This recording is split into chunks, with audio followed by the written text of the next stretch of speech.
Сәлеметсіздер ме оқушылар, қазақ тілі сабағына қош келдіңіздер. Сабақтың бүгінгі тақырыбы қазақтың балуандары. Сабағымыздың оқу мақсатымен таныс болайық. Мәтіннен негізгі және қосымша детальді ақпараттарды анықтау. Етістіктің етіс түрлері мен салт сабақты етістіктердің тіркесімдік мүмкіндігін ауызша және жазбаша тілдесім барысында қолдану. Оқушылар, кітабымызда бірінші тапсырмамен таныс болайық. Мәтінді түсініп оқыңдар.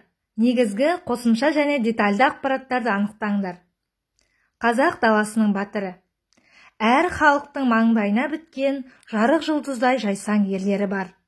Олар ел мақтанышына айналған көрнекті қайраткерлер, ғұлама ғалымдар. Заңғар ақын жазушылар, туған жерін жаудан қорғаған батырлар, еңбек майталмандары, өнер мен спорт саңлақтары. Сондай мақтан ететін тұлғаларымыздың бірі халқымыздың ұлы перзенті Қажымұқан балуан. Қажымұқан дүниежүзілік спорт аренасына шығып, шетелдердегі жарыстарда атақ даңққа ие болған тұңғыш қазақ. Ол Парижде, Лондонда, Варшавада, Берлинде, Будапештте, әлемнің басқа да көптеген қалаларында күресті. Америкада болды, таяу және орта шығыс елдерін аралады. Спортты дамытуға сіңірген еңбегі үшін қазақ үкіметі оған қазақ даласының батыры атағын берді. Ұлтжанды батыр елбасына күн туған Ұлы Отан соғысының 30 жылдарында белін бекем буып, ел аралап өнер көрсетіп, одан жинаған қаржысына ұшақ жасатып, майданға жіберді. Сөйтіп ұлы жеңіске өз үлесін қосты. Қажымұқан ұлттық тарихымызда ғана емес, әлемдік спорт тарихында сирек ұшырасатын, тумысы бөлек ғажап құбылыс. Ол туралы жазушы Қалмақан Әбдіқадыров Қажымұқан атты хикаят жазды. Қазақ фильм киностудиясы Қажымұқан атты деректі фильм, көркем фильм түсірді. Оқушылар, ендеше төмендегі сұрақтарға жауап беріңіздер. Қазақ даласының батыры туралы тағы қандай мәлімет білесіңдер?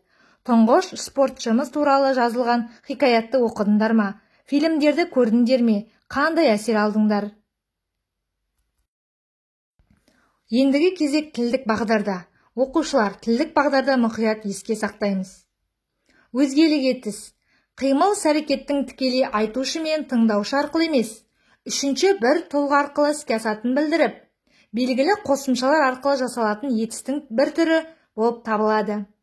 Жұрнақтары: ғыз-гіз, қыз-кіз, айтқыз, күткіз, жазғыз, кигіз, dır-дір, тұр-тір, айттыр, тіктір, жаздыр, сендір. Сөйлет, жасат, оқыт. Кей жағдайда бір түбірге өзгелік етістің бірнеше жұрнағы бірінен кейін бірі жалғана береді. Мысалы, сатқыздырт, сөйлеткіз, алдыртқыз. Іс-әрекетті өз емес, үшінші адам арқылы іске асырады.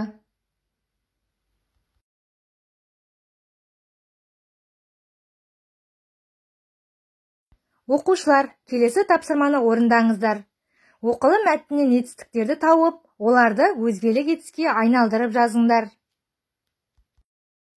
Оқушылар, аудио жазбадан қазақ ұшқышына Қажымұқаннан сыйлық мәтінін тыңдаңдар.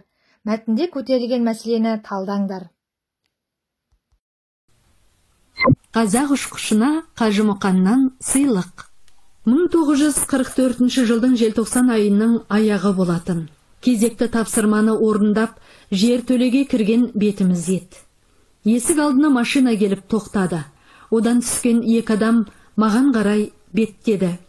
Аға лейтенант Шалабаев, сізді полк штабына алып кетуге келдік. Жиналыңыз. Неге? Бұйрық солай. Саған ауылдағы атаңнан сыйлық келді. Ол кісі өз қаржысына әскери ұшақ жасатып, біздің армияға жіберіпті. Түсінбей тұрмын. Жолдас полковник, маған сыйлық жіберген кім? Жалғыз шешемнен басқа ешкімім жоқ. Қайдағы, қандай ата? Ондай сөзді қой. Артыңда Қазақстан секілді елің барда, сен қайдан жалғыз боласың? Одан да жолға дайындал. Сол күні дивизия штабының маңында үлкен митинг болды. Сөз алған командирдің бірі төмендегідей бұйрықты оқыды. Күрестен әлемнің бірнеше дүркін чемпионы, бауырлас қазақ халқының батыр ұлы, есімі отанымыздың мақтанышына айналған Қажымұқан Мұңайтпасовтың аталық тілегін жоғары бас қолбасшы қабыл алды. оның өз қаржысына жасатқан әскери ұшағы даңқты балуанның жерлесі аға лейтенант Қажытай Шалабаевқа тапсырылады. Әскери машина үстіндегі брезент жапқышты сыпырғанда бәріміз оның бүйірінен «Летчику казаху» ат Хаджимухана деген жазуды оқыдық. Балуан бабаның маған берген ұшағы жеңіс күніне аман есен жетті. Мәтінді мұқият тыңдап болсаңыздар, тыңдалым мәтіндегі етістіктерді топтап кестеге жазыңыздар. Оқушылар, ендігі кезек артық болмас білгенің айдары. Қара күштің иесі атанған бабамыз теңдессіз өнерімен жер шарының 24 мемлекетін аралап, 48 медаль олжалаған екен. 20 ғасырдың басында түркі халықтарының ішінде Қажымұқандай мықты тек қазақта болды.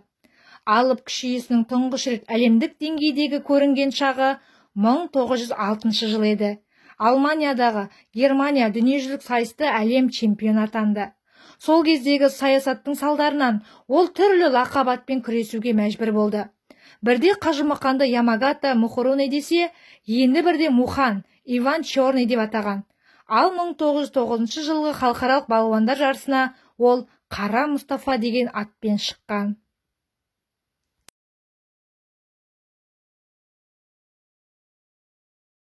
Үйге тапсырма. Қажымұқан туралы деректерді негізге алып, батыр тұлғасы тақырыбында сипаттамалық эссе жазыңыздар. Оқушылар, тыңдағандарыңызға рахмет.